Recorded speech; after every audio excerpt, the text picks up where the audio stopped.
자, 제 115차 최고위원회 회의를 개최합니다.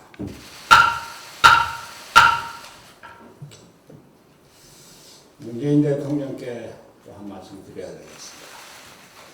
문재인 대통령은 시급하게 해야 할 일은 바로바로 처리하고 신중하게 대처할 일은 조급하지 않게 인내심을 갖고 대하시기 바랍니다. 문재인 대통령은 어제 국무회의에서 지난 30일 판문점에서 열린 북미 정상회담에 대해서 북미가 사실상의 행동으로 적대적인 관계의 종식과 새로운 평화시대의 본격적인 시작을 선언했다고 말했습니다. 이번 회담을 사실상의 종전선언으로 평가한 것입니다. 그러나 이는 과도하게 낙관적이고 조급한 자세가 아닐 수 없습니다. 북한의 비핵화는 아직 어떤 실질적인 진전도 없는 상황입니다. 지난 판문점 회담에서도 비핵화를 위한 실무 협상을 재개한다 정도만이 합의된 사항입니다.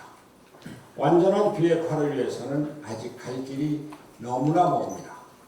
오늘 아침 보도된 북핵 동결론 또한 볼턴 미국 국가안보회의 보좌관의 부인에도 불구하고 대한민국 국민에게 커다란 불안을 안겨주고 있는 것이 사실입니다. 북핵 문제의 복잡성에 비추어 볼 때 트럼프 대통령이 북한 땅을 밟은 것만으로 종전선언이 되고 한반도 평화가 온 것은 결코 아닌 것을 똑똑히 주시해야 합니다. 물론 문재인 대통령의 한반도 평화에 대한 일정은 인정합니다. 평화 프로세스를 앞당기고 싶은 순수한 열정 인정합니다. 그러나 이번 판문점 회동에서 대한민국과 문재인 대통령이 철저히 소외된 사실에 대해서는 진지한 반성이 필요합니다.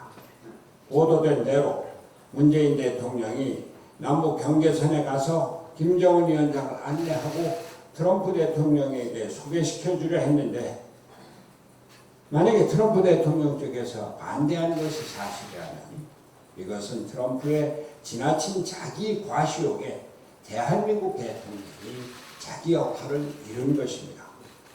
더욱이 대한민국 영토 안에서 세 나라의 최고 지도자가 만나는데 당사자인 대한민국 대통령이 정식 회담에 단 한순간도 자리를 함께 하지 못한 것은 대한민국 국격을 훼손한 중대한 결례가 아닐 수 없습니다.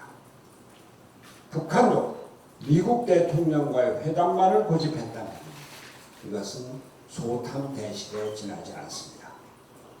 문재인 대통령은 오늘 중심은 북미 간의 대화라며 조연을 자처했지만 대한민국 대통령으로서 미국에게 정당하게 요구할 것은 요구하고 북한에게도 요구할 것은 당당하게 요구해야 합니다. 대한민국의 국격과 국민의 자존심을 위할 뿐 아니라 국익에도 절대적으로 중요하기 때문입니다. 저는 이 자리를 통해서 북한의 김정은 국무위원장에게 정중히 요구합니다. 북한은 국제관계에서 특히 대미 관계에서 대한민국을 소외시키려 하거나 무시해서는 결코 북한이 추구하는 소기의 목적을 달성할 수 없다는 사실을 명심하기 바랍니다. 북한의 안전도 대한민국에 함께 보장해주지 않으면 안 됩니다. 북한의 언론이나 관료를 통해서 대한민국을 비난하거나 빠지라고 요구하는 것은 결코 북한에 도움이 되지 않습니다. 대한민국 국민의 국민감정도 남북관계 및 한반도 평화에 대단히 중요한 요소가 된다는 점도 잊지 말기 바랍니다. 제가 누누이 말씀드렸습니다만 한반도 평화는 거스를 수 없는 대세이지만 시간이 걸릴 수밖에 없습니다. 미국의 대통령이 군사분계선을 넘나든 것은 역사적인 장면이지만 그것으로 북핵 문제가 하루아침에 해결되지 않습니다.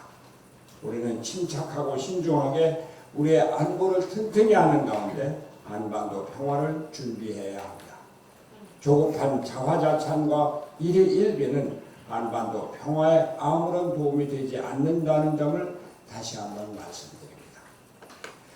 반면 문재인 대통령은 국무회의에서 일본의 무역보복에 대해서는 한마디도 하지 않았습니다. 사안을 기업이나 산업자원부에게 맡기는 모습입니다. 일본의 무역보복이 대법원 판결에서부터 시작된 것이고 정부 간 외교 충돌로 생긴 일인데 어떻게 대통령이 외면할 수 있는지 모르겠습니다. 더구나 아베 총리가 이 사태를 국가와 국가의 신뢰관계의 문제로 보고 한일 간 안보 문제를 제기하는 것은 대단히 심각한 사안입니다.